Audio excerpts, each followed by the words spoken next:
Shamila here again. Hope you're all well and keeping safe.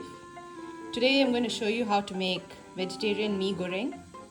You're going to need 1 onion, about a tablespoon of chopped garlic, 2 tablespoons of chili powder, 1 fresh tofu cut into cubes, some fried tofu, or it's called tofu pork, cut into small pieces. And then I'm using a whole bunch of choy sam. That's what it's called in Australia. In places like Malaysia and stuff, it's called sawi. So you can use a whole bunch, or you can use less if you prefer.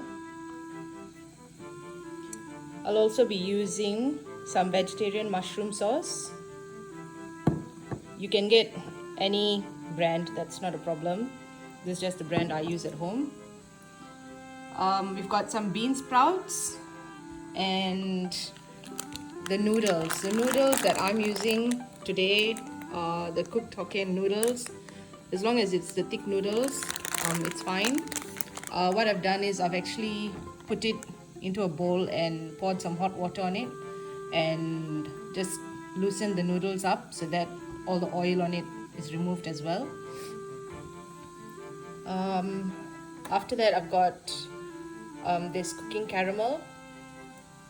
It's a thick sauce, so we'll be using that towards the end, and some light soy sauce as well. So heat some oil in your wok, put in your onion and let it fry until it's golden brown. When your onions have softened and have slightly browned, you can add your garlic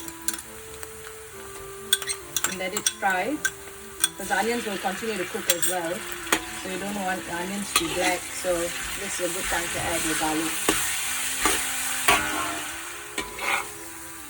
See, now that your onions and garlic have cooked a bit, we can add our chili powder and salt.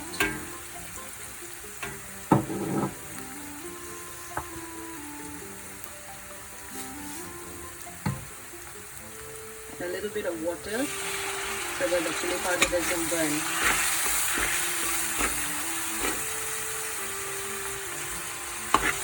You don't want to add too much of water because you don't want mee goreng to be too wet. Let it cook for a while and then we'll do the next step. This is about 2 minutes after I've added the chili powder. Now you can see that the oil has come out separated from the chili powder. So I'm going to add my fresh tofu and the fried tofu and stir it through.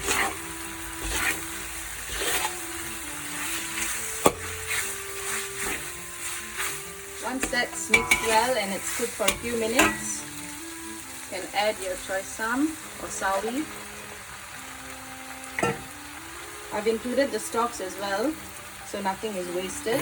And then put a bit of your vegetarian mushroom sauce at this point. Stir it until it's all combined. Now you can see that the choy sam has softened and it has cooked a bit, so we can add the softened noodles. I've used 1 kilo of noodles today. Of course, you can make it with less or more, that's up to you. Just loosen it a bit and then pour some of your thick caramel sauce or the cooking caramel. This mainly gives the noodles color, so the more you add, the darker it will be. So how much you want to add, that's totally up to you. It doesn't actually add any salt to the dish, so it's not a problem if you put a bit more. And then we're adding a little bit of the thin soy sauce. This you have to be a bit careful with because it's salty.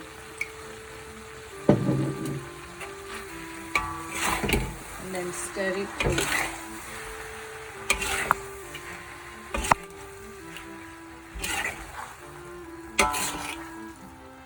Now that it's all mixed evenly, we're going to add the bean sprouts. So the bean sprouts is the last thing you add to the mee goreng.